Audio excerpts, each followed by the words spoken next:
Magandang buhay mga idol, Sports Life Channel PH po. Eto na, ang may init na balita mula sa mundo ng PBA. Mikey Williams magbabalik na at Tony Bishop may injury. Pero bago yan, huwag niyong kalimutang mag-like at mag-subscribe sa ating channel. Pagkatapos biglang umalis sa ating bansa, bunsod ng hindi pagkakasundo sa kontrata ng kanyang koponan sa PBA na Token Text Tropang Giga. Ngayon nga po, muling magbabalik aksyon sa hardcourt itong mahusay na manlalaro na si Mikey Williams. Good news para sa mga fans ni Mikey dahil sigurado na nga ang pagbabalik aksyon niya. Yan nga para sa koponan ng Pilipinas na sasabak sa prestiyosong liga sa Dubai. Isa itong si Mikey Williams sa mga bigating mga pangalan na bubuo sa koponan ng Pilipinas para nga yan sa bigating liga sa Dubai. Makakasama ni Mikey Williams ang ilan pa sa mga pinakamabibigat na mga players sa basketball.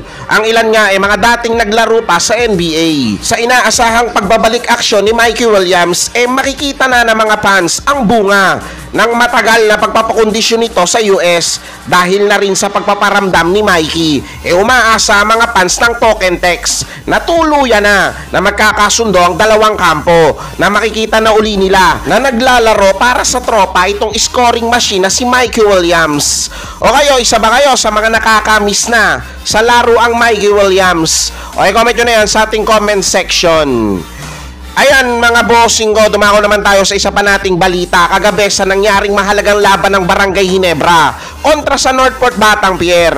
May inamin na mga taga-barangay, bago pa lang pala ang laban na yon, may iniinda na pala na pananakit sa tuhod itong import ng Barangay Ginebra na si Tony Bishop. Dalawang practice session pa nga daw ng Barangay Ginebra na hindi nakasama itong si Bishop dahil ipinapahinga nila ang nasakit na tuhod nito. Pag-aamin pa ng mga taga-barangay, bago pa lang ang laban sa Northport kagabi. Pinag-iisipan na nga nila kung paglalaroin ba nga nila itong si Tony Bishop. Pero para kay Bishop, normal lang daw na makaramdam ng pananakit sa katawan, lalong-lalo na kapag pukpukan na ang mga labanan. Bumilib din si Coach Tim Cone sa attitude at determinasyon na yon ni Tony Bishop na para kay Coach Tim Cone, ganun ang mindset ng isang tunay na warrior sa loob ng court.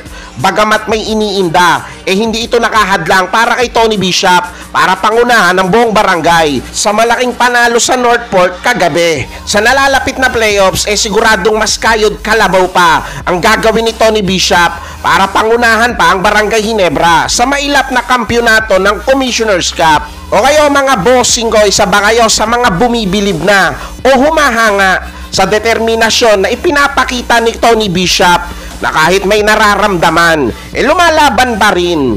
O comment nyo na yan sa ating comment section. Yan ang mabilis nating balita ngayon. Kung nagustuhan nyo ang aking video, huwag nyo kalimutang mag-like at mag-subscribe.